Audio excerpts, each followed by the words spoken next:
Next, we have a trader who left the West Coast and went east. Hans Walter-Peterson is here to give you a little view of extension on the East Coast and what he got out of California and what he brought back to New York and Pennsylvania.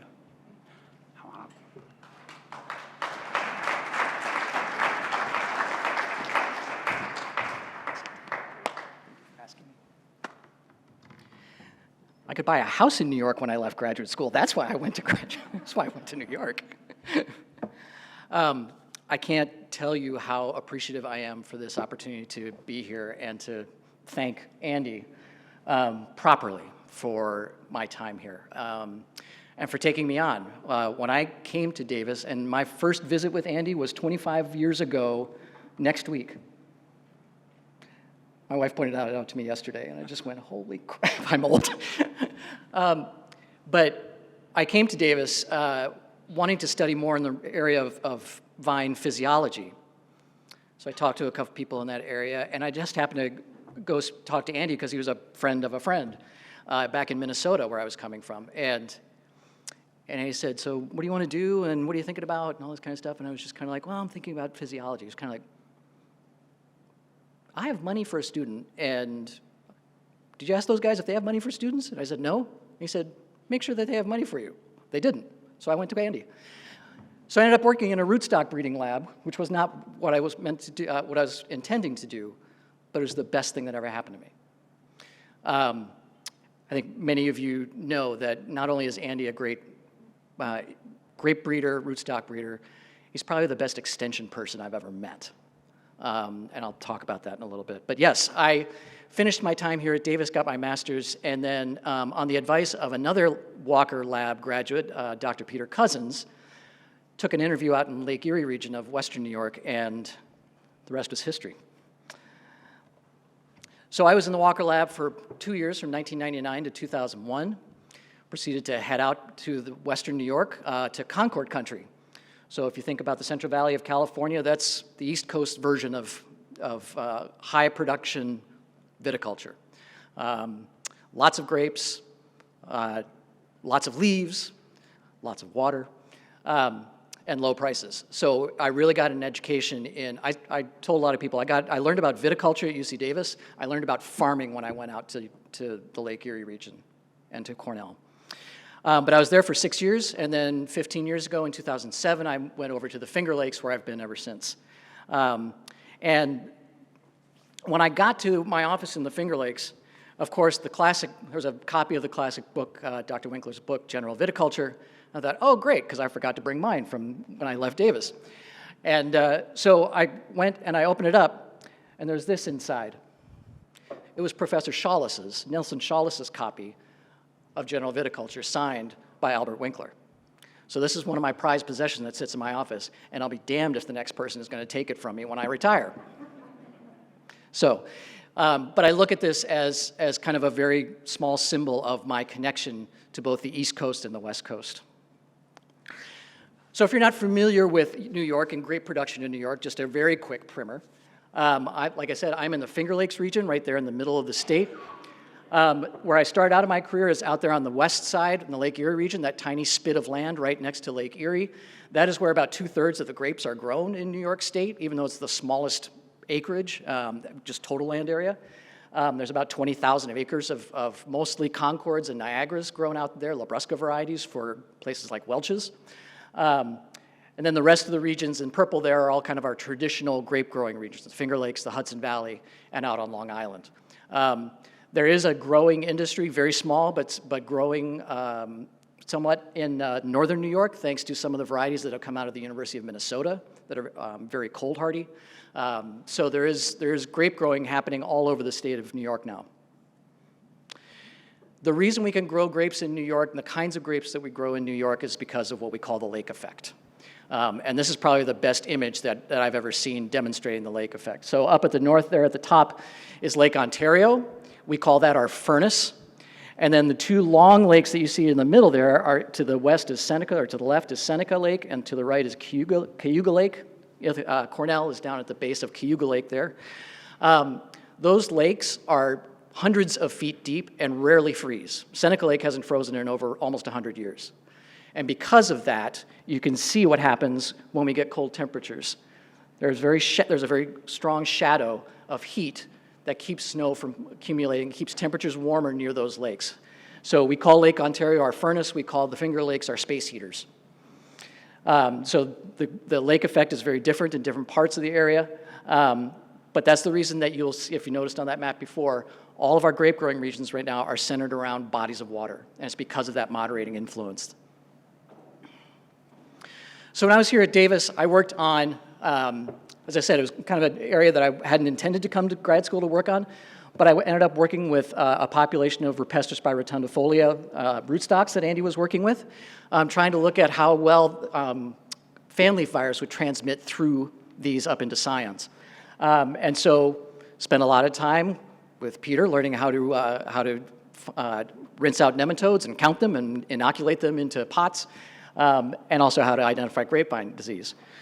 When Karen invited me to come and talk, one of the things they said is, what are the things that you learned? How have you carried that into your career?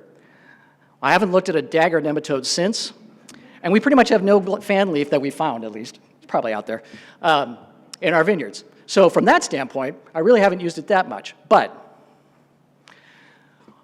there's plenty of other things that I've taken away, thanks to Andy. And I think it's interesting, Gene, that you talked about the ampelography test, because that's one of the biggest things that I remember about this time here at Davis, was both taking the ampelography tests and then administering them.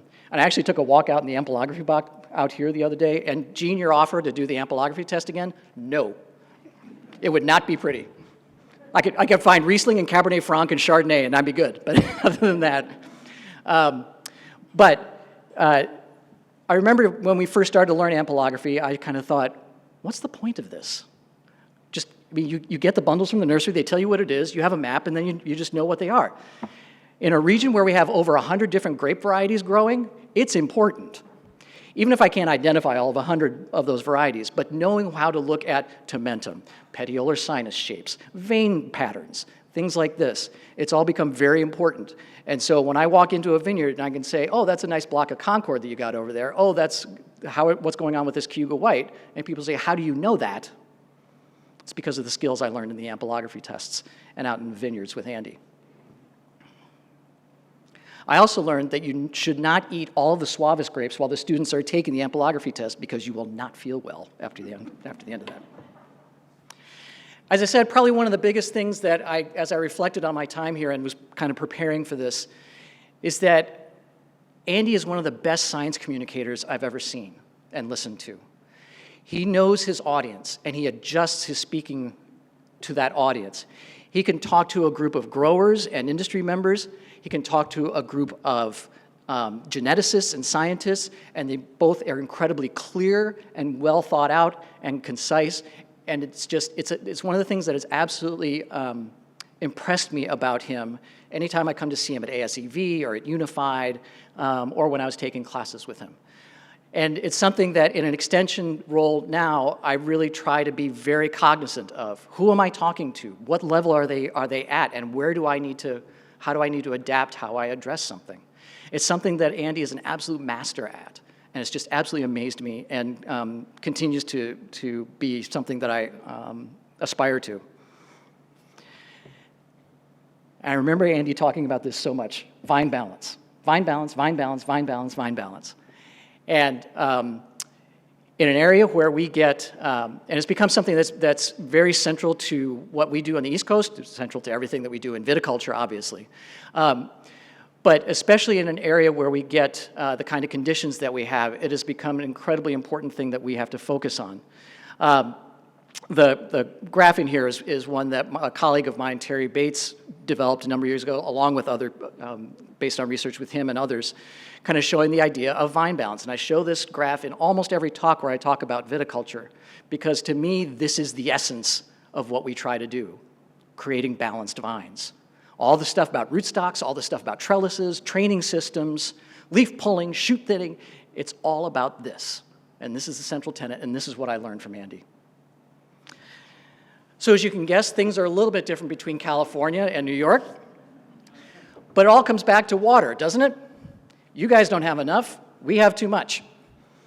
And so when I talk about vine balance, we have to deal with a situation where we get more water than we could, in most years we get far more water than we need. And so we get more growth than we need in a lot of our cases. On something like Concord or Niagara, where we're trying to grow big vines and have big crops, that works really well for us. When we're trying to grow high-quality Riesling or high-quality Pinot Noir, it's a much different deal. And so our challenge is not so much how do we regulate water, how do we balance the inputs of water that we have with what the vines are doing.